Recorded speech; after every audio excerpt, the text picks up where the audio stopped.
తాగడానికి పైసలు ఏం చేద్దాం? అది వేరే ఒక 20 రూపాయలు. 20 రూపాయలతో ఏమొస్తుంది? ఎంత నాన్న? 500 నాతో 200 ఉన్నాయి. ఓంకార నాకు ఫోన్ చేద్దాం.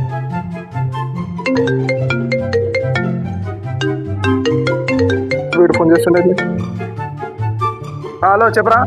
హలో అన్న, నేను ఈడ షాప్కి వచ్చిన 500 అయింది బిల్లు. నా తన 200 ఉన్నాయి. ఒక 500 ఫోన్ పే కొట్టానా? సరే రా కొడతా కానీ నువ్వు ఆ 200 అయితే నాకు కొట్టు. సరే కొడతానా. కొట్టినా కూడా. సరే చూస్తున్నా రాదురా. వచ్చినారా ఇప్పుడే కొడుతున్నా. నాడు మందాగిని గోందా 200 మందు తాగుదాం